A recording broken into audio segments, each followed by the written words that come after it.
وَلَقَدْ يَسَّرْنَا الْقُرْآنَ لِلذِّكْرِ فَهَلْ مِن مُّدَّكِرٍ رب اشرح لي صدري ويسر لي أمري واحلل عقدة من لساني يفقهوا قولي اللهم انفعنا بما علمتنا وعلمنا ما ينفعنا وزدنا علما وبشر عبادي الذين يستمعون القول فيتبعون أحسنه أولئك الذين هداهم الله وأولئك هم أولو الألباب. أعوذ بالله من الشيطان الرجيم. وكم أهلكنا قبلهم من قرن هم أشد منهم بطشا فنقبوا في البلاد هل من محيص إن في ذلك لذكرى لمن كان له قلب أو ألقى السمع وهو شهيد.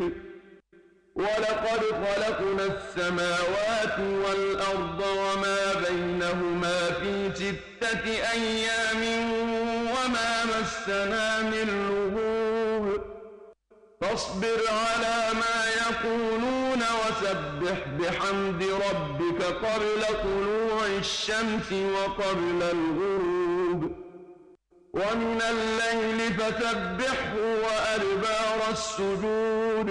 أعوذ بالله من الشيطان الرجيم. بسم الله الرحمن الرحيم. وكم أهلكنا قبلهم من قرن هم أشد منهم بطشا فنقبوا في البلاد هل من محيص. اور کتنی ہی ہم نے ہلاک کر دی ان سے پہلے من قرن بستیاں قومیں.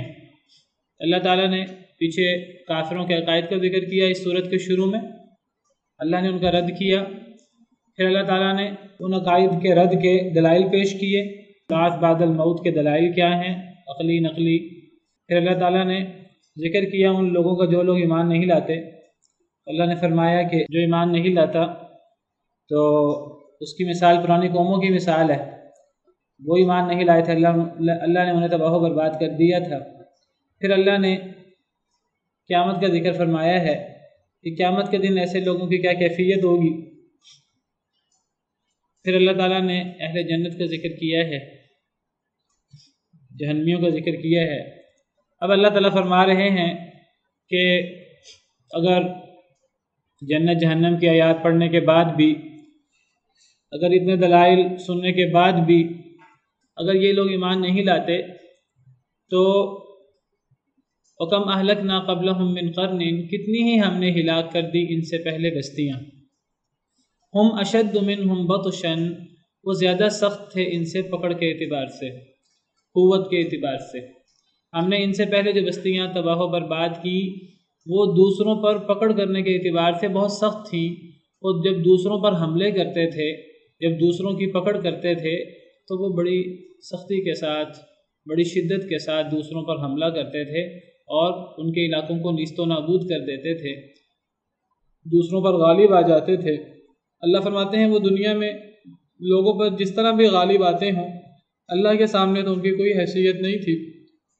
کتنی ہی ہم نے ہلاک کر دی ان سے پہلے بستیاں وہ زیادہ سخت تھیں ان سے پکڑ کے اعتبار سے. یعنی پکڑ سے کیا مراد ہے؟ یعنی دوسروں کی پکڑ کرنے میں، دوسروں پر غلبہ پانے میں وہ بہت سخت تھے. قریش سے زیادہ سخت تھے دوسروں پر غلبہ پانے میں. ہم نے ان کو بھی ہلاک کر دیا.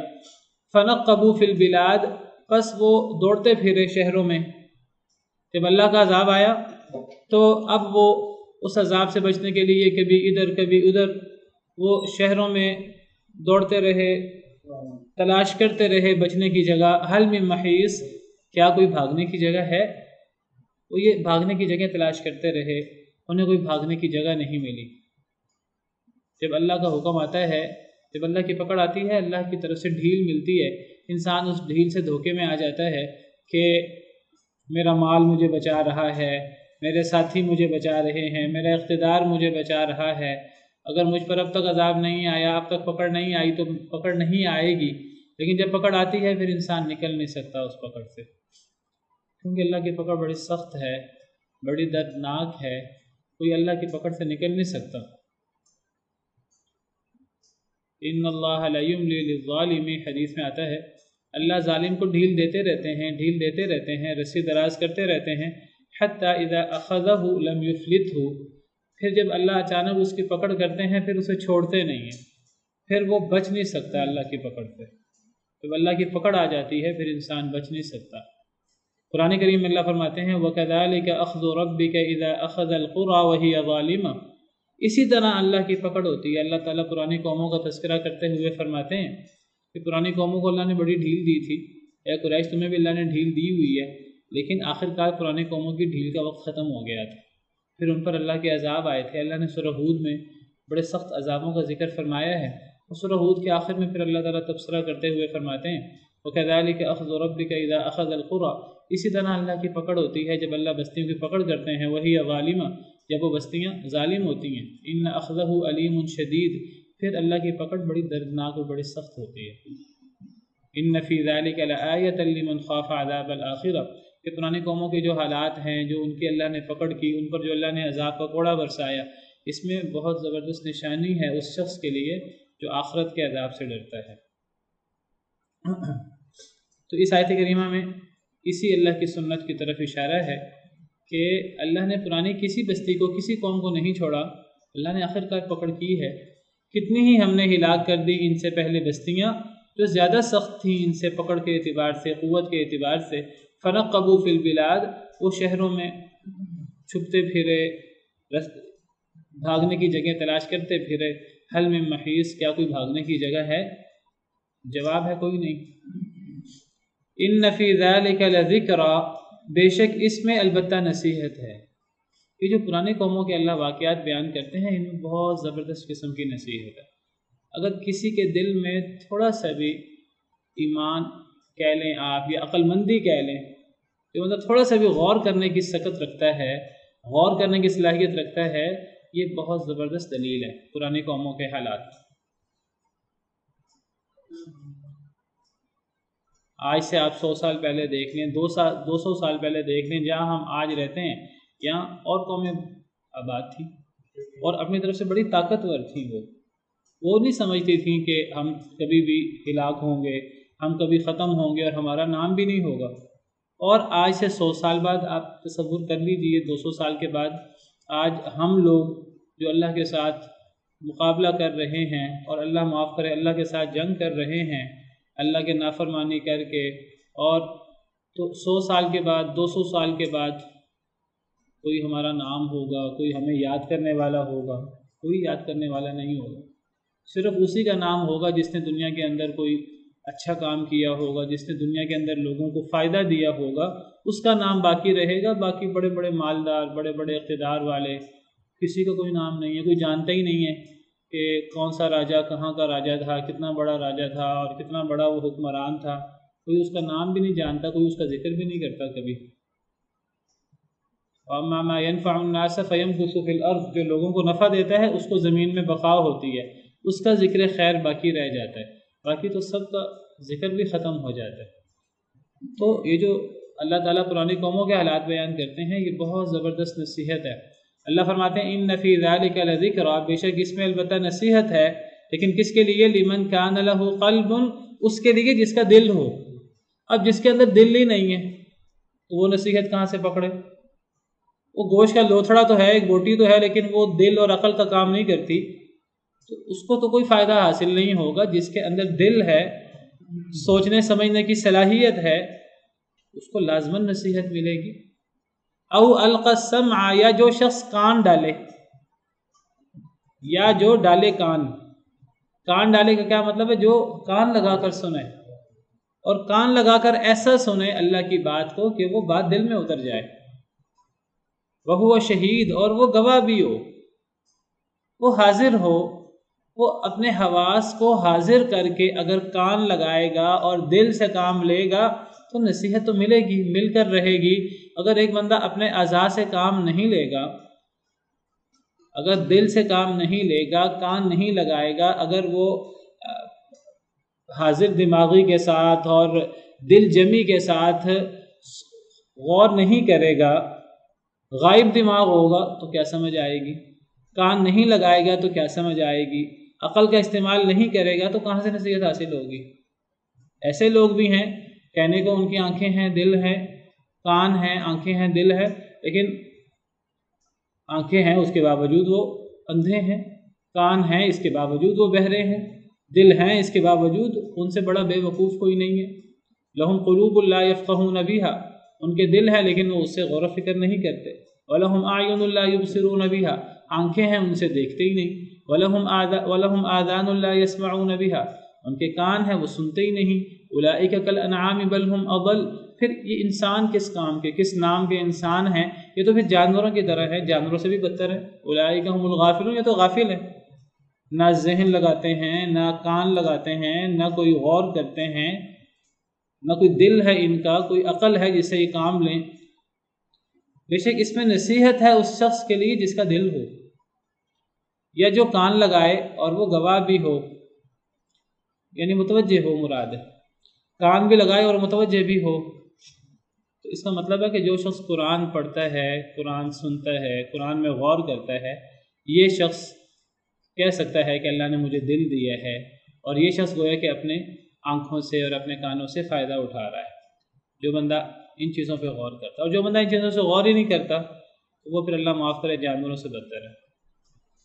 فرمایا وَلَقَدْ خَلَقْنَا السَّمَاوَاتِ وَالْأَرْضَ وَمَا بَيْنَهُمَا فِي سِتَّةِ أَيَّامٍ وَمَا مَسَّنَا مِن لُغُوبٍ، اور البتہ تحقیق ہم نے پیدا کیا آسمانوں کو اور زمین کو اور جو ان دونوں کے درمیان ہے۔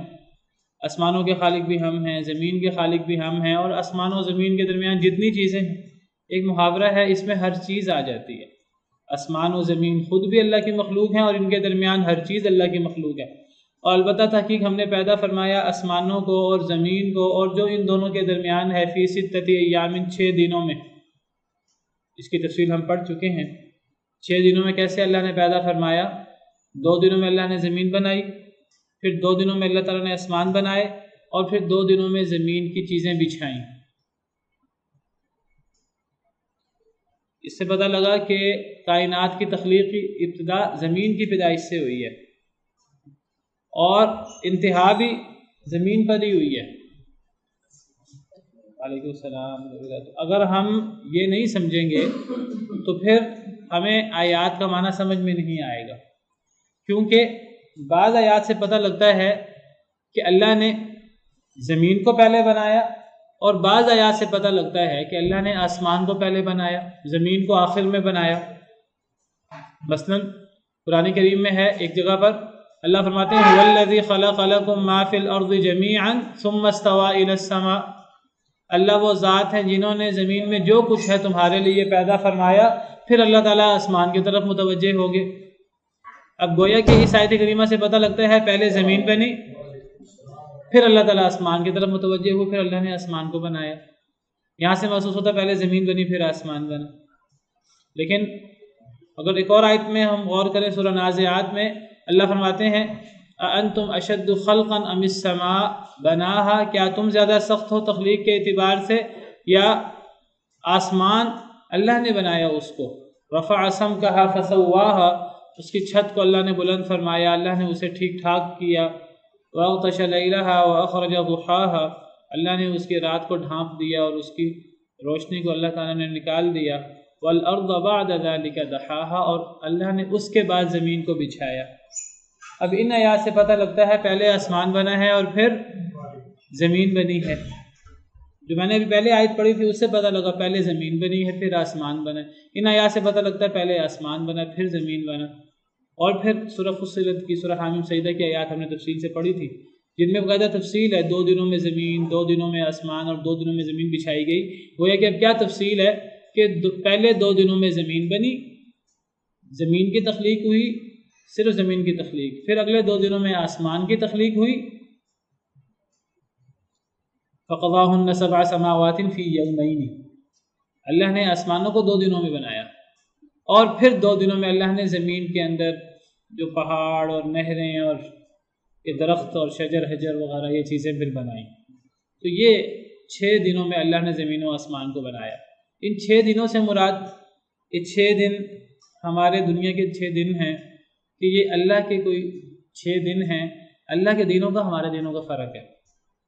سورہ سجدہ، سورہ الف لام میم سجدہ جو ہم جمعہ کے دن پڑھتے ہیں، اس سے پتہ لگتا ہے کہ کیونکہ سورہ حج سے پتہ لگتا ہے وَإِنَّ يَوْمًا عِنْدَ رَبِّكَ كَأَلْفِ سَنَةٍ مِّمَّا تَعُدُّونَ وَإِنَّ يَوْمًا عِنْدَ رَبِّكَ كَأَلْفِ سَنَةٍ مِّمَّا تَعُدُّونَ سورہ حج آیت نمبر 47۔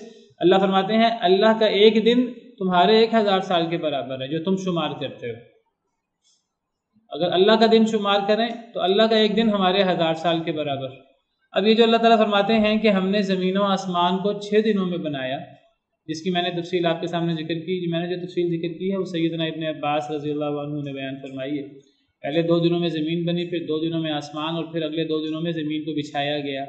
تو یہ جو 6 دنوں میں اللہ نے زمین و آسمان بنائے، یہ 6 دن ہمارے انسانوں کے 6 دن ہیں 24 گھنٹوں والے، یا یہ اللہ کے 6 دن ہیں جو گویا کہ ہمارے مطابق 6000 سالوں کے برابر ہوں گے، یا ان دنوں سے مراد کوئی اور پیریڈ آف ٹائم ہے، کوئی اور وقت ہے، اللہ کو پتہ ہے، ہم اس کی تفصیل میں نہیں جا سکتے، کیونکہ اللہ نے جو بیان کر دیا ہماری عقل و فہم اس سے زیادہ کام نہیں کر سکتی۔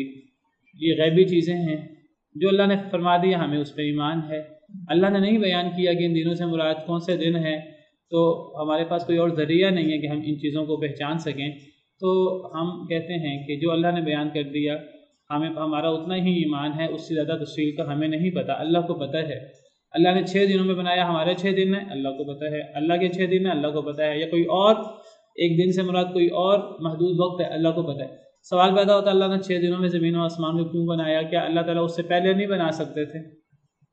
اللہ کے 6 دن مراد لے لیں 6000 سال، ہمارے مطابق 6000 سال، یا ہمارے 6 دن مراد لے لیں 24 گھنٹوں والے، یا کوئی اور محدود وقت، کیا اللہ تعالیٰ اس سے پہلے نہیں بنا سکتے تھے؟ جی 7 دن کا ذکر ہے، تو 7واں ذکر ہے وہ کیا ہے؟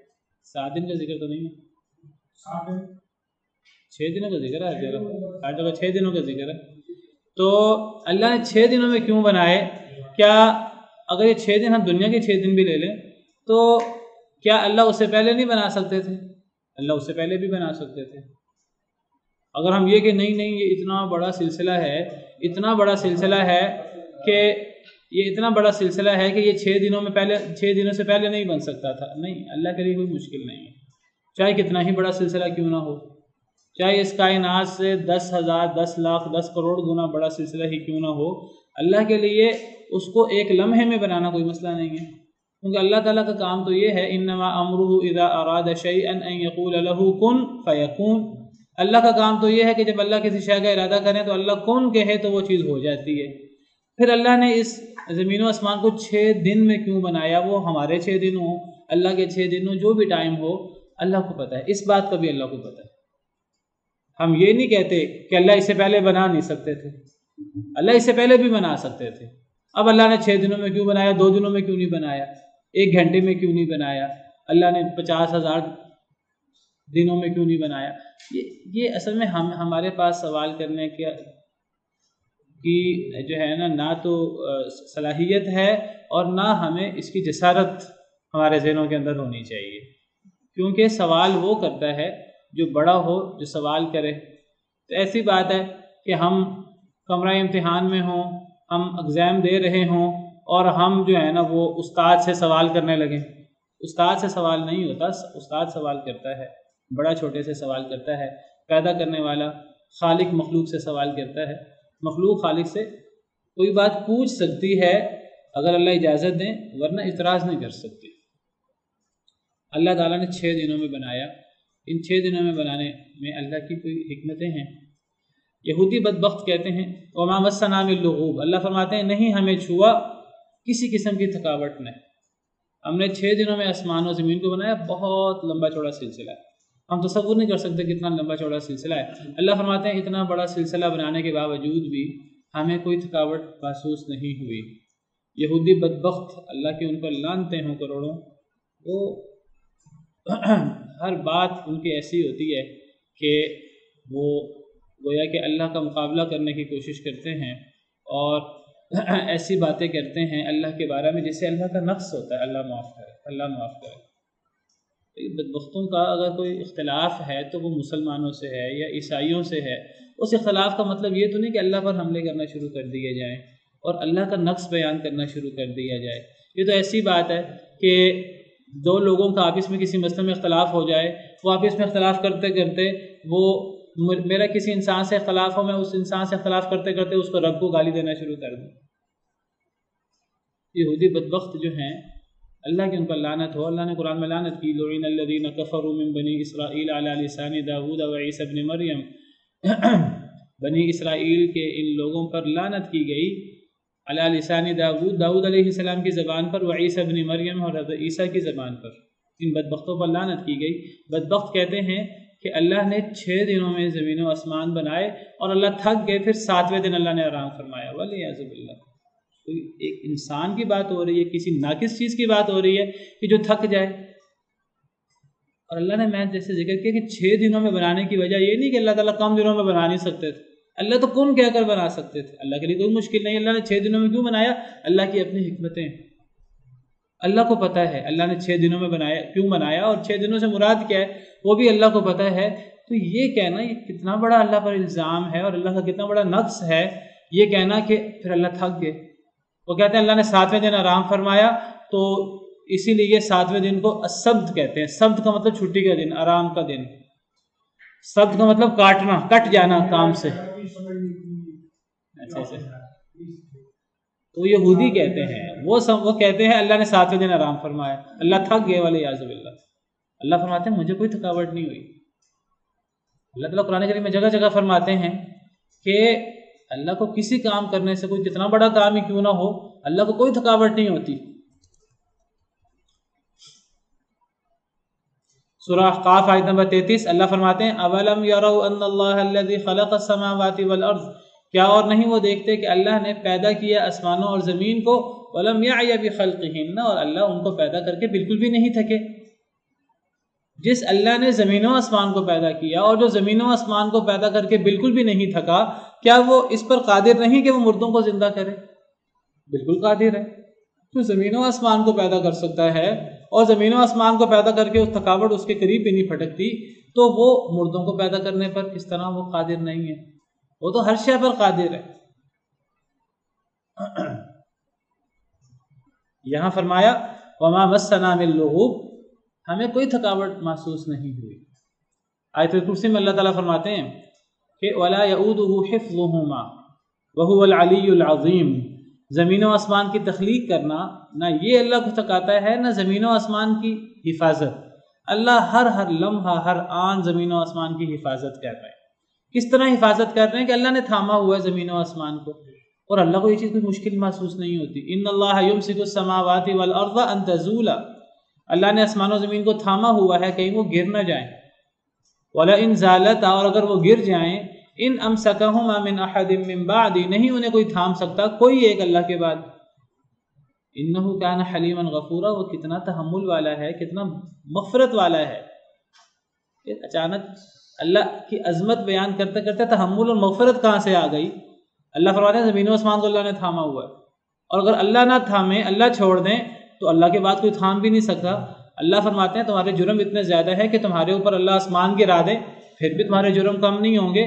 تو اللہ کا یہ کرم ہے، اللہ کا یہ تحمل ہے، اللہ کی یہ مغفرت ہے کہ تمہارے کفر و شرک اور تمہاری اللہ کے ساتھ دشمنی اور اللہ کے ساتھ جنگ کے باوجود اللہ نے آسمان کو تھاما ہوا ہے، ورنہ اللہ چاہے تو آسمان تمہارے اوپر گر پڑے،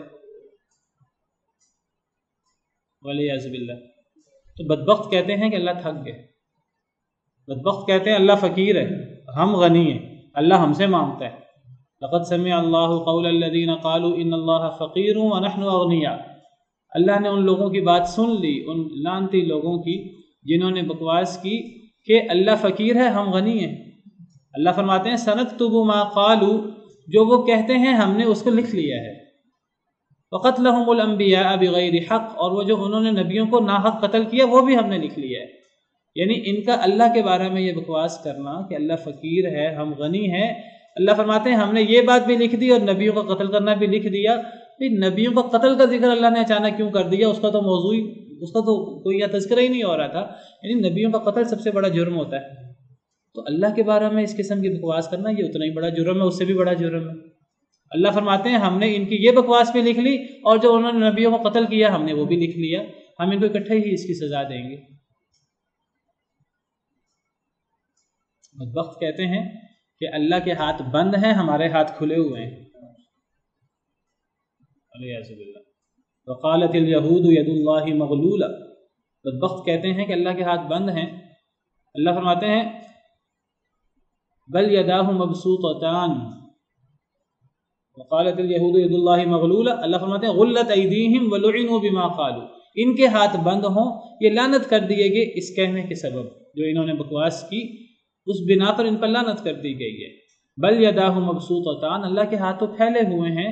ينفق کیف یشاء. اللہ جیسے چاہتے ہیں خرچ فرماتے ہیں. یہ جو اللہ تعالیٰ ہمیں صدقہ کرنے کا کہتے ہیں، زکوٰۃ دینے کا کہتے ہیں، وہ اس لیے نہیں کہ اللہ کے پاس ہے نہیں. اللہ کے پاس تو اتنا زیادہ ہے کہ اللہ تعالیٰ لوگوں کی جو دل میں آئی ہوئی خواہشیں پورے کرنے لگیں. اللہ کے خزانے میں اتنی بھی کمی نہیں ہوتی جتنا سمندر میں سوئی ڈالیں، سوئی کے ساتھ پانی لگے. اللہ سب کی خواہش پوری کرنا شروع کرے. جسے قدسی میں آتا ہے اگر سارے انسان، سارے جن، حضرت آدم سے لے کر قیامت تک آنے والے انسان اور جن ایک میدان میں جمع ہو جائیں اور سب ان کے دل میں جو بھی خیال آئے وہ اللہ سے مانگنا شروع کر دیں. جو بھی خیال آئے. ایک بندے کے دل میں کتنا اللہ سے مانگنے کا خیال آ سکتا ہے؟ ایک بندہ اللہ سے سونے سے بھری ہوئی زمین مانگ سکتا ہے، سونے سے بھری ہوئی 10,000 زمینیں مانگ سکتا ہے. جو بھی انسان کے دل میں خیال آئے، حدیث کے الفاظ ہیں. اگر سب ایک میدان میں اکٹھے ہو جائیں اور جو ان کے دل میں آئے وہ اللہ سے مانگنے لگے، پھر اللہ ان کو دے بھی دیں. تمام انسان، تمام جن، حضرت آدم سے لے کر قیامت تک، تو اللہ کی بادشاہت میں اتنا بھی فرق نہیں پڑتا. حدیث قدسی ہے جتنا سمندر میں سوئی ڈالے تو سوئی کے ساتھ پانی لگتا ہے. اللہ کے خزانے تو اتنے زیادہ ہیں. پھر اللہ تعالیٰ ہمیں زکوٰۃ کا، صدقات کا کیوں کہتے ہیں؟ تاکہ ہمارے نامہ اعمال میں اضافہ ہو، تاکہ ہم اپنے غریب بھائیوں کی مدد کریں، تاکہ ہمارے اندر غریب بھائیوں سے مدد کرنے سے ہمدردی کا جذبہ پیدا ہو. جس کے پاس مال ہو اور وہ غریب کو مال دے گا، اس کے لیے صدقہ کرے گا، تو وہ غریب پر رحم بھی کرے گا، اس کو غریب پر رحم بھی آئے گا، تو وہ اس کا اچھا بھی سوچے گا اور پھر اس کے درجات بڑھیں گے. تو یہ نہیں اللہ کے پاس ہے نہیں. بہرحال بات دور نکل رہی ہے. اللہ فرماتے ہیں ہمیں کسی تھکاوٹ نے نہیں چھوا. ہم نے زمین و آسمان کو 6 دنوں میں پیدا فرمایا جو ان دونوں کے درمیان ہے. ہمیں کسی تھکاوٹ نے نہیں چھوا. یہ اللہ کی عظمت ہے، اللہ کی شان ہے. اس اللہ کے بارے میں تم کہتے ہو کہ اللہ تعالیٰ مرنے کے بعد دوبارہ پیدا نہیں کر سکتا. فاصبر علی ما یقولون. بس صبر کیجئے اے اللہ کے نبی صلی اللہ علیہ وسلم اوپر اس کے جو یہ بکواس کرتے ہیں، یہ جو کہتے ہیں اللہ کے بارے میں ایسی باتیں جو اللہ کے نقص بیان کرتی ہیں. اللہ تو کامل اکمل ہے. اللہ کے بارے میں اس قسم کا نقص بیان کرنا یہ کوئی چھوٹی بات تو نہیں ہے، بہت بڑی بات ہے. انسان اتنا حقیر سا ہو کے نطفے سے پیدا ہو کر اللہ کے بارے میں اتنے بڑے بڑے بول بولے. اللہ تعالیٰ قرآن کریم میں انسان کو شرم دلاتے ہیں. اللہ فرماتے ہیں اولم یری الانسان انا خلقناہ من نطفۃ فاذا هو خصیم مبین. کیا انسان نے نہیں دیکھا کہ ہم نے اس کو نطفہ سے پیدا فرمایا، پھر وہ جھگڑا کرنے والا بن گیا. وضرب لنا مثلا ونسی خلقہ. ہمارے لیے مثالیں بیان کرنا شروع کر دیں، اپنی پیدائش کو بھول گیا کہ میں کیسے پیدا ہوا ہوں، اور اللہ کے بارے میں بڑے بڑے بول بولنا شروع ہو گیا. کیا بول بولنے لگا؟ قال من یحیی العظام وہی رمیم. کہنے لگا کہ ان ہڈیوں کو کون زندہ کرے گا جب یہ ہڈیاں پوسیدہ ہو جائیں گی. انسان یہ بات کیسے منہ سے نکال سکتا ہے؟ قل یحییھا الذی انشأھا اول مرہ. کہہ دیجئے وہ زندہ کرے گا جسے پہلی دفعہ پیدا کیا. وہ بکل خلق علیم. وہ ہر قسم کی تخلیق کو جاننے والا ہے. لخلق السماوات والارض اکبر من خلق الناس. زمین و آسمان کی تخلیق تو لوگوں کی تخلیق سے بہت بڑی چیز ہے. تو اللہ فرماتے ہیں یہ جو قریش مکہ اللہ پر الزام لگاتے ہیں کہ اللہ مرنے کے بعد دوبارہ زندہ نہیں کر سکتا، یا یہ جو یہودی اور اس قسم کے لوگ اللہ پر الزام لگاتے ہیں کہ اللہ تعالیٰ زمین و آسمان کو پیدا کر کے تھک گئے والعیاذ باللہ اور اللہ نے آرام فرمایا. اللہ فرماتے ہیں کہ اے نبی صلی اللہ علیہ وسلم یہ جو اس قسم کی باتیں کرتے ہیں اللہ کے بارے میں، آپ کو تکلیف تو ضرور ہوتی ہے. جو اللہ والا ہے، اللہ پر کوئی بات ہو تو اس کو تکلیف تو ہوگی. اپنی ذات پہ کوئی بات ہو کم تکلیف ہوتی ہے، اللہ کے بارے میں بات ہو وہ ایک مسلمان کیسے برداشت کر سکتا ہے، پھر نبی. تو اللہ تعالیٰ فرماتے ہیں کہ اے نبی صلی اللہ علیہ وسلم آپ اس کا جواب دینے کی بجائے، ابھی موقع نہیں ہے، ابھی محل نہیں ہے کہ اس کا جواب دیا جائے، آپ صبر کیجئے اوپر اس کے جو یہ کہتے ہیں. اگر آپ ہتھیار اٹھائیں گے تو نقصان ہوگا. ابھی کہ وہ دور ہے کہ ابھی ہتھیار اٹھانے کی اجازت نہیں تھی، ابھی بدلہ لینے کی اجازت نہیں تھی، ورنہ اگر طاقت ہو مسلمانوں کے پاس تو جو بکواس اس قسم میں کرے تو اس کو جواب دینا چاہیے۔ حضرت ابوبکر کے سامنے جس یہودی بدبخت نے کہا تھا اللہ فقیر ہے ہم غنی ہیں، حضرت ابوبکر کتنے نرم دل کتنے رحم دل تھے۔ حدیث میں ہے ارحم امتی بامتی ابو بکر، کہ میری امت میں سے سب سے زیادہ میری امت پر شفقت کرنے والا ابو بکر ہے۔ حضرت ابو بکر سے صبر نہیں ہوا تھا، تھپڑ مار دیا تھا اس یہودی کو جس یہودی بدبخت نے کہا تھا اللہ فقیر ہے ہم غنی ہیں۔ وہ یہودی مسئلہ لے کے نبی صلی اللہ علیہ وسلم کے پاس آ گیا کہ مجھے تھپڑ مار دیا ہے۔ حضرت ابو بکر نے فرمایا اس نے یہ بکواس کی ہے، وہ کہنے لگا میں نے تو نہیں کہا۔ اللہ نے آسمان سے آیتیں اتار دیں لقد سمع اللہ قول الذین قالوا ان اللہ فقیر ونحن اغنیاء، یہ جھوٹ بولتا رہے، اللہ نے بات سن لی ہے ان لوگوں کی جو کہتے ہیں اللہ فقیر اور ہم غنی ہیں۔ یہ حضرت ابوبکر نے غیرت میں آ کے تھپڑ مار دیا تھا اس کو۔ بہرحال اللہ تعالیٰ فرما رہے ہیں مکی دور ہے، اللہ تعالیٰ فرما رہے ہیں کہ اے نبی صلی اللہ علیہ وسلم آپ صبر کیجئے، آپ صبر کیجئے جو یہ کہتے ہیں۔ ابھی صبر کا درگزر کرنے کا وقت ہے۔ وسبح بحمد ربک، اور تسبیح بیان کیجئے اپنے رب کی حمد کے ساتھ۔ قبل طلوع الشمس، سورج طلوع ہونے سے پہلے، وقبل الغروب، اور سورج غروب ہونے سے پہلے۔ سورج نکلنے سے پہلے اور سورج غروب ہونے سے پہلے اللہ کی تسبیح بیان کیجئے، اللہ کی تسبیح بیان کیجئے، اللہ کا ذکر کیجئے۔ سورج نکلنے سے پہلے یعنی فجر کے بعد اور سورج نکلنے سے پہلے، فجر کے بعد اور سورج نکلنے سے پہلے درمیان میں تقریباً گھنٹہ سوا گھنٹہ وقت ہوتا ہے، بڑا ہی بابرکت وقت ہے، اور اس میں اللہ کا کثرت سے ذکر کرنا چاہیے، بڑا ہی بابرکت وقت ہے۔ اللہ تعالیٰ نے اس وقت میں برکت رکھی ہے۔ اور اسی طرح سورج غروب ہونے سے پہلے کا جو وقت ہے، عصر کے وقت سے لے کر، عصر کی نماز کے بعد سے لے کر سورج غروب ہونے تک، یہ جو وقت ہے یہ بھی بڑا بابرکت وقت ہے۔ قرآن کریم میں اکثر ان اوقات میں اللہ کے ذکر کرنے کا، اللہ کی تسبیح بیان کرنے کا حکم ہے۔ یا ایھا الذین آمنوا اذکروا اللہ ذکرا کثیرا وسبحوہ بکرۃ واصیلا، اے ایمان والو اللہ کا بہت زیادہ ذکر کیا کرو اور اللہ کی تسبیح بیان کرو صبح اور شام۔ صبح اور شام سے کیا مراد ہے؟ سورج طلوع ہونے سے پہلے، سورج غروب ہونے سے پہلے۔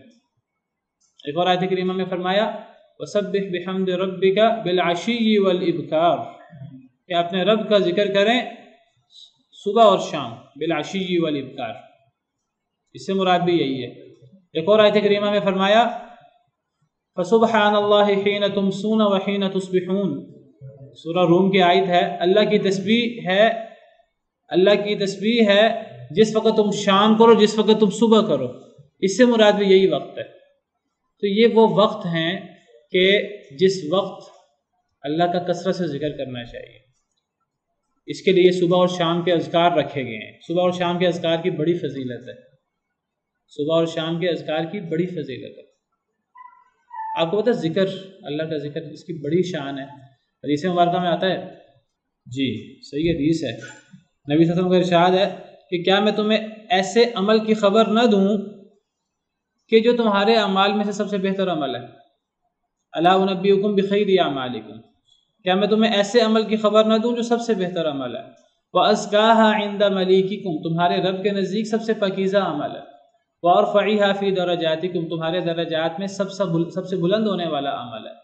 وخیر لکم من انفاق الذهب والورق، اور تمہارے لیے سونا اور چاندی کو خرچ کرنے سے بھی افضل وہ عمل ہے۔ وخیر لکم من ان تلقوا عدوکم، تم دشمن سے ملاقات کرو، جہاد کرو، یہ اس سے بھی افضل عمل ہے۔ تم ان کی گردنیں مارو، وہ تمہاری گردنیں مارے، اس سے بھی افضل عمل ہے۔ 5 فضائل بیان کیے، صحابہ کرام عرض کرنے لگے کیوں نہیں، تڑپ گئے وہ تو ضرور بتائیں ہمیں۔ آپ نے فرمایا ذکر اللہ کا ذکر، اور اللہ کا ذکر کثرت سے ہونا چاہیے۔ یا ایھا الذین آمنوا اذکروا اللہ ذکرا کثیرا، اللہ کا ذکر کثرت سے کرو۔ اس کا کیا فائدہ ہوگا؟ اللہ نے فرمایا اس کا فائدہ یہ ہوگا کہ میں تمہیں یاد کروں گا۔ فاذکرونی اذکرکم، خالق کائنات، زمین و آسمان کو پیدا کرنے والا رب، شہنشاہ عالم، وہ تمہیں یاد کرے گا، تمہارا تذکرہ کرے گا۔ فاذکرونی اذکرکم، تم مجھے یاد کرو میں تمہیں یاد کروں گا۔ ایک حدیث مبارکہ میں فرمایا کہ اگر ایک انسان اللہ کا ذکر اپنے دل میں کرتا ہے، اللہ اس کا ذکر اپنے دل میں کرتے ہیں۔ اگر وہ اللہ کا ذکر مجلس میں کرتا ہے، اللہ اس سے بہتر مجلس میں اس کا ذکر کرتا ہے۔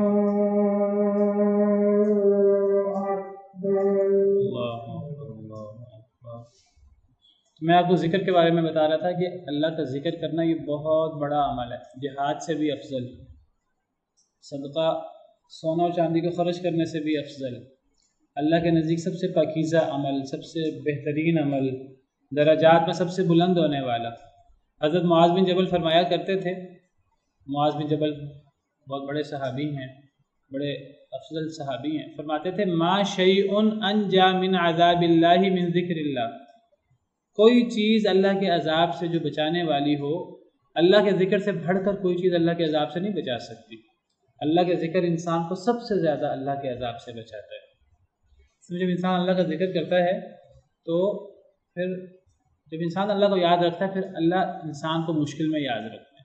پھر اللہ انسان کو مشکل میں کیوں چھوڑیں گے جب کوئی شخص اللہ کو یاد رکھتا ہے؟ تو اللہ کے ذکر کی جو ہے وہ بہت زیادہ فضیلت ہے، اور یہ ذکر جو ہے یہ کثرت سے ہونا چاہیے، صبح شام اللہ کا ذکر ہونا چاہیے۔ حدیث میں آتا ہے جو بندہ 3 قسم کا ذکر کرے گویا کہ وہ کثرت سے اللہ کا ذکر کرنے والا ہوتا ہے۔ کون سے 3 ذکر ہیں؟ ایک نمازوں کے بعد کے اذکار، ایک صبح شام کے اذکار، اور ایک رات سونے کے وقت کے اذکار۔ ایک حدیث مبارکہ کا مفہوم ہے، جو یہ 3 قسم کے اذکار کو اپنا معمول بنا لے گویا کہ وہ کثرت سے اللہ کو یاد کرنے والا ہے۔ نمازوں کے بعد کے اذکار تو مشکل نہیں، اگر ایک انسان اس کو پابندی بنا لے، کوئی ٹائم زیادہ نہیں لگتا، لیکن ایک روٹین بنانی پڑتی ہے۔ نمازوں کے بعد کے اذکار 5 منٹ لگتے ہیں، 10 منٹ لگتے ہیں زیادہ سے زیادہ۔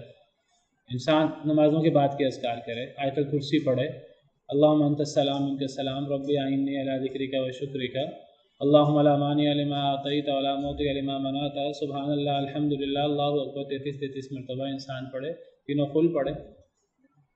صبح شام کے اذکار، صبح کے اذکار ہیں، حسن المسلم یا کوئی آپ دعاؤں کی کتاب لے لیں، صبح کے اذکار ہیں، 15 منٹ 20 منٹ لگتے ہیں صبح کے اذکار پہ، خاص طور پہ سورج طلوع ہونے سے پہلے اور پھر سورج غروب ہونے سے پہلے، صبح کے اذکار، شام کے اذکار۔ اور تیسرا جو ہے وہ سونے کے وقت کے اذکار ہے۔ اور سونے کے اذکار میں سے ایک ایسی دعا ہے، انسان وہ دعا ہی پڑھ لے، ایک اللہم انت ربی لا الہ الا انت خلقتنی، سید الاستغفار سے کہا جاتا ہے۔ اگر بندہ رات کو پڑھتے ہوئے سو جائے تو اگر صبح ہونے سے پہلے فوت ہو جائے سیدھا جنت میں جائے گا، صحیح حدیث میں آتا ہے۔ اگر صبح پڑھ لے تو اگر وہ شام سے پہلے فوت ہو جائے سیدھا جنت میں جائے گا۔ بہرحال یہ 3 قسم کے اذکار انسان کر لے تو حدیث میں آتا ہے کہ گویا کہ اس نے کثرت سے اللہ کا ذکر کیا۔ تو کثرت سے اللہ کا ذکر کرنے میں صبح شام کے اذکار شامل ہیں۔ تو فرمایا کہ جب انسان مشکل میں ہو تو اس وقت انسان کو اللہ کا ذکر کثرت سے کرنا چاہیے۔ جب انسان کو شدید تکلیف ہو، یہ ایسا عمل، یہ ایسی باتیں تھیں جو نبی صلی اللہ علیہ وسلم کو شدید تکلیف دیتی تھیں۔ اللہ کے بارے میں کوئی بات ہونا، اللہ پر کوئی الزام لگنا، تو فرمایا کہ آپ صبر کریں۔ اور کیسے صبر آئے گا، دل کو قرار کیسے آئے گا؟ وہ آئے گا اللہ کے ذکر سے۔ اللہ کو یاد کریں گے تو دل کو قرار آ جائے گا۔ ایک اور آیت کریمہ میں فرمایا وَلَقَدْ نَعْلَمُ أَنَّكَ يَضِيقُ صَدْرُكَ بِمَا يَقُولُونَ، اے نبی صلی اللہ علیہ وسلم ہمیں بخوبی علم ہے کہ آپ کا دل تنگ ہو جاتا ہے جو یہ بکواس کرتے ہیں۔ اللہ کے بارے میں بکواس کرتے تھے، نبی کے بارے میں الٹی سیدھی باتیں کرتے تھے، کبھی مجنون کہہ دیا، کبھی کذاب کہہ دیا، کبھی کچھ کبھی کچھ۔ یہ جو باتیں کرتے ہیں ہمیں بخوبی پتہ ہے اے اللہ کے نبی آپ کا دل تنگ ہو جاتا ہے۔ اب آپ کیا کریں؟ ہتھیار تو بھی اٹھانے کی اجازت نہیں ہے۔ فسبح بحمد ربک وکن من الساجدین، اپنے رب کی تسبیح کے ساتھ اس کی حمد بیان کریں، سجدے کریں۔ واعبد ربک حتی یأتیک الیقین، اللہ کی عبادت کریں حتیٰ کہ موت آ جائے۔ موت تک اللہ کی عبادت کرتے رہیں، اللہ کی تسبیح کرتے رہیں۔ اللہ کی تسبیح کرنے سے انسان کا غم ہلکا ہو جاتا ہے۔ جب انسان اللہ کو یاد کرے گا اللہ انسان کو سکون بھی دیں گے۔ الا بذکر اللہ تطمئن القلوب، خبردار اللہ کے ذکر سے دلوں کو سکون نصیب ہوتا ہے۔ جتنی مرضی ٹینشن ہو، جتنی مرضی پریشانی ہو، ذکر کر کے تو دیکھیں۔ سب سے افضل ذکر کیا ہے؟ سبحان اللہ، الحمدللہ، لا الہ الا اللہ، اللہ اکبر، 4 کلمات، یہ دنیا و ما فیہا سے افضل ہیں صحیح حدیث مبارکہ کے مطابق۔ حدیث مبارکہ میں آتا ہے سورج جن جن چیزوں پر طلوع ہوتا ہے ان تمام چیزوں سے افضل یہ 4 کلمات ہیں۔ اور نبی صلی اللہ علیہ وسلم نے فرمایا مجھے یہ 4 کلمات دنیا کی ہر چیز سے زیادہ محبوب ہیں، سبحان اللہ، الحمدللہ، لا الہ الا اللہ، اللہ اکبر۔ ذکر کے تو اتنے فضائل ہیں کہ وہ ختم نہیں ہو سکتے۔ تو فرمایا کہ صبر کیجیے جو یہ کہتے ہیں، اور تسبیح بیان کیجیے اپنے رب کی حمد کے ساتھ، سورج طلوع ہونے سے پہلے اور سورج غروب ہونے سے پہلے۔ وَمِنَ اللَّيْلِ فَسَبِّحْهُ، اور رات کے وقت بھی اللہ کی تسبیح بیان کریں، رات سونے سے پہلے رات، وَأَدْبَارَ السُّجُودِ اور سجدوں کے بعد، یعنی نماز کے بعد، نماز کے بعد کے اذکار، رات کے اذکار، صبح شام کے اذکار، یہ بیان کیے بھی آپ کے سامنے. ایک حدیث کا مفہوم بھی ہے، جو بندہ یہ 3 قسم کے اذکار کر لے گویا کہ وہ کثرت سے اللہ کو یاد کرنے والا بن جاتا ہے. اللہ کے کاغذوں میں وہ کثرت سے اللہ کو یاد کرنے والا ہے. یہ 3 قسم کے اذکار ان کو اپنا معمول بنا لیں. بعض مفسرین کے مطابق یہاں ذکر سے مراد نماز ہے. نماز اللہ کا بہت بڑا ذکر ہے، کیونکہ نماز سارے کا سارا اللہ کا ذکر ہے. وہ کہتے ہیں کہ یہ چونکہ مکی دور کی آیات ہے، مکی دور میں ابھی 5 نمازیں فرض نہیں ہوئی تھیں، یہ معراج پہ فرض ہوئی تھیں اور وہ مکہ کا آخری دور ہے. بعض مفسرین کے مطابق یہاں تسبیح سے مراد نماز ہے کہ سورج طلوع ہونے سے پہلے نماز پڑھیں، یعنی اسلام کے شروع میں ابھی نمازیں جب فرض نہیں ہوئی تھی 5 نمازیں، تو 2 نمازیں مقرر تھیں، ایک صبح کی اور ایک شام کی. جو صبح کی نماز تھی وہ سورج طلوع ہونے سے کچھ پہلے ہوتی تھی، اور جو شام کی نماز تھی وہ سورج غروب ہونے سے کچھ پہلے ہوتی تھی. تو یہ نمازیں مقرر تھیں نبی صلی اللہ علیہ وسلم پر اور صحابہ کرام پر. اور رات کی نماز تہجد یہ شروع میں اللہ نے مقرر کر دی تھی، اگرچہ اللہ نے بعد میں عام مسلمانوں سے اس کی فرضیت ختم کر دی تھی. یا ایھا المزمل قم اللیل الا قلیلا، آدھی رات قیام کرو، کچھ زیادہ یا کچھ کم، تو یہ رات کی نماز. بہرحال وَأَدْبَارَ السُّجُودِ اور سجدوں کی پشت پہ، ادبار کہتے ہیں دبر، پیٹھ کو، سجدوں کے پیچھے یعنی سجدوں کے بعد. سجدے سے مراد رکھتے ہیں نماز کے بعد جو ہے وہ اللہ کا ذکر. یہ ایک تفسیر ہے جو میں نے آپ کے سامنے کی ہے. اس سے مراد نمازیں ہیں، اور بعض مفسرین کے مطابق اس سے مراد جو ہے وہ ذکر و اذکار ہے. بعض مفسرین کے مطابق سجدوں کے بعد اللہ کی تسبیح بیان کرو، اس سے کیا مراد ہے؟ اس سے مراد ہے مغرب کے بعد کی سنتیں. قرآن کریم میں ایک مقام پر ہے کہ اللہ کی تسبیح کرو سجدوں کے بعد، ادبار السجود. اور سورۃ طور میں ہے وَمِنَ اللَّيْلِ فَسَبِّحْهُ وَإِدْبَارَ النُّجُومِ. یہ سورۃ طور میں ہے کہ رات کو اللہ کی تسبیح کرو اور ستاروں کے غروب ہوتے وقت، ستاروں کے پیچھے. وَإِدْبَارَ النُّجُومِ سورۃ طور کی آیت میں، یہاں تو ادبار السجود ہے، وہاں ادبار النجوم ہے. آیت اسی سے ملتی جلتی آیت ہے، لیکن وہاں الفاظ ہیں وَمِنَ اللَّيْلِ فَسَبِّحْهُ وَإِدْبَارَ النُّجُومِ. نجوم کہتے ہیں ستارے کو، یعنی ستارے غروب ہوتے وقت. تو بعض مفسرین کی رائے ہے یا تو اس سے مراد ہے یعنی سحری کا وقت، وہ ستاروں کے غروب ہونے کا وقت ہوتا ہے، اس وقت کی نماز، اس وقت کی دعا، اس وقت کا ذکر بڑا فضیلت والا ہے. بعض مفسرین کہتے ہیں حدیث مبارکہ ان کے پیش نظر ہے، ایک حدیث میں یہ مفہوم موجود ہے کہ ادبار النجوم سے مراد فجر سے پہلے کی 2 سنتیں ہیں، ایک حدیث مبارکہ کا مفہوم ہے. اور ادبار السجود سے مراد مغرب کی بعد کی 2 سنتیں. یہ 2 سنتیں مغرب کے بعد کی بڑی افضل ہے، اور فجر سے پہلے کی 2 سنتیں بہت افضل ہیں. ایک حدیث مبارکہ میں تو آتا ہے کہ فجر سے پہلے کی 2 سنتیں کہ دنیا و ما فیہا سے افضل ہے. دنیا و ما فیہا میں جتنے خزانے ہیں، ایک انسان یہ 2 رکعتیں جو ہے صرف سنتے ہیں فجر کی، فرض چھوڑ دیجئے، سنتیں وہ ادا کرے دل لگا کر، تو یہ دنیا و ما فیہا کے خزانوں سے انسان کو زیادہ فائدہ ہوگا قیامت کے دن. لیکن یہ چیزیں تب انسان کو حاصل ہوتی ہے جب انسان جذبے کے ساتھ اور ایک انسان دل لگا کر، کیونکہ جس ذکر میں دل نہیں لگتا انسان کا تو وہ تو بہرحال غافل دل کے ساتھ اللہ تعالیٰ پسند نہیں کرتے ذکر. حدیث مبارکہ میں آتا ہے کہ فقراء صحابہ نبی صلی اللہ علیہ وسلم کی خدمت میں آگے، یہ صحیح بخاری وغیرہ میں بھی حدیث ہے. فقراء صحابہ نبی صلی اللہ علیہ وسلم کی خدمت میں آگے کہنے لگے ذهب اهل الدثور والاموال بالدرجات العلی. اے نبی صلی اللہ علیہ وسلم، مالدار لوگ، مالوں والے، وہ بڑے بڑے درجات لے گئے ہیں، ہم فقیر ہیں، ہم کیا کریں؟ جو مالدار لوگ ہیں وہ بڑے بڑے درجات لے گئے ہیں، ہمیشہ رہنے والی نعمتیں لے گئے ہیں. آپ نے پوچھا وما ذاک، کیا مراد ہے تمہاری؟ مالدار لوگ کیسے بڑے بڑے اجر لے گئے ہیں؟ وہ کہنے لگے غریب لوگ کہ یصلون کما نصلی، ہم نماز پڑھتے ہیں وہ بھی نماز پڑھتے ہیں، ویصومون کما نصوم، ہم روزہ رکھتے ہیں وہ بھی روزہ رکھتے ہیں، وَيَتَصَدَّقُونَ وَلَا نَتَصَدَّقُ، وہ صدقہ بھی دیتے ہیں ہم صدقہ نہیں دے سکتے. وہ نماز پڑھتے ہیں ہماری طرح، ہم نماز پڑھتے ہیں وہ بھی نماز پڑھتے ہیں، وہ جو ہے روزہ رکھتے ہیں، ہم بھی روزہ رکھتے ہیں، لیکن وہ صدقہ دیتے ہیں، ہم صدقہ نہیں، ہمارے پاس کچھ ہے نہیں صدقہ دینے، ان کے پاس مال ہے۔ وَيُعْتِقُونَ وَلَا نُعْتِقُ، وہ غلام آزاد کرتے ہیں، ہم غلام آزاد نہیں کر سکتے، ہمارے پاس مال نہیں ہے۔ دیکھیں اس زمانے کے مالدار صحابہ بھی کتنے افضل تھے کہ ہر نیک کام کرنے کی کوشش کرتے تھے۔ آج کے مالدار تو اللہ سے غافل ہو جاتے ہیں۔ تو آپ نے فرمایا اچھا میں تمہیں اس کا حل بتاتا ہوں۔ افلا اعلمکم شیئا تدرکون به من سبقکم وتسبقون به من بعدکم، میں تمہیں کچھ ایسے کلمات سکھا دیتا ہوں کہ اگر تم وہ کلمات پڑھ لو تم اپنے سے پچھلے لوگوں سے بھی افضل ہو جاؤ گے اور اپنے سے بعد والوں سے بھی افضل ہو جاؤ گے۔ غریبوں کو آپ نے یہ عمل بتایا۔ ولا يكون احد افضل منکم، تم سے کوئی بندہ افضل نہیں ہوگا، ہاں سوائے اس شخص کے جو یہ عمل کرے گا جو میں تمہیں بتانے لگا۔ قالوا، کہنے لگے بلا یا رسول اللہ، ضرور، اسی لیے تو ہم نے آپ سے سوال کیا، ہمیں کوئی ایسا عمل بتائیں ہم ان امیر لوگوں سے آگے بڑھ جائیں۔ آپ نے فرمایا تسبحون وتکبرون وتحمدون دبر کل صلاۃ 33، ہر نماز کے بعد 33 مرتبہ سبحان اللہ کہو، 33 دفعہ اللہ اکبر کہو، 33 دفعہ الحمدللہ کہو، تو تم مالدار لوگوں سے آگے بڑھ جاؤ گے۔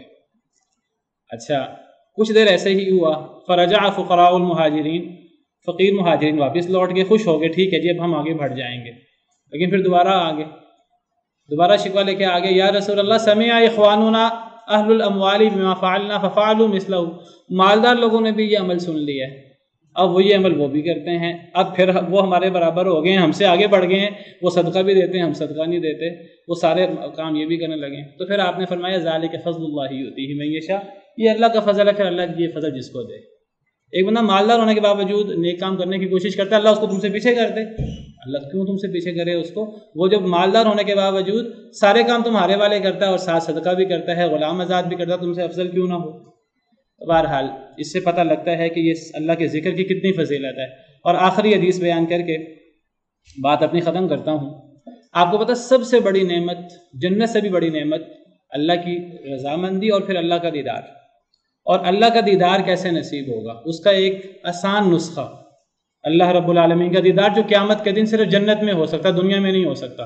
صحیح بخاری کی حدیث ہے، نبی صلی اللہ علیہ وسلم نے فرمایا، صحابی کہتے ہیں ہم نبی صلی اللہ علیہ وسلم کی خدمت میں تھے تو نبی صلی اللہ علیہ وسلم نے چاند کو دیکھا، 14ویں کا چاند تھا، تو آپ نے فرمایا انکم سترون ربکم کما ترون ھذا القمر، تم اپنے رب کو ایسے دیکھو گے جیسے تم اس چاند کو دیکھ رہے ہو، 14ویں کے چاند کو۔ لا تضامون فی رؤیتہ، تمہیں اس کو دیکھتے ہوئے کوئی شک و شبہ نہیں ہوگا، کوئی مشکل نہیں ہوگی، جس میں چاند کو دیکھتے ہوئے کوئی مشکل نہیں ہوتی۔ ہزاروں لاکھوں لوگ دیکھتے ہیں چاند کو، کوئی مشکل نہیں ہے۔ فَإِنِ اسْتَطَعْتُمْ أَلَّا تُغْلَبُوا عَلَىٰ صَلَاةٍ،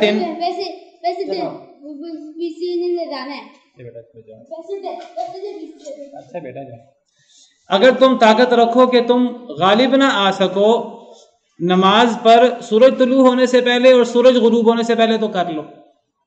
اگر سورج طلوع ہونے سے پہلے کی نماز اور سورج غروب ہونے سے پہلے کی نماز تم اگر اس پر مغلوب نہ کیے جاؤ تو تم ضرور پڑھو۔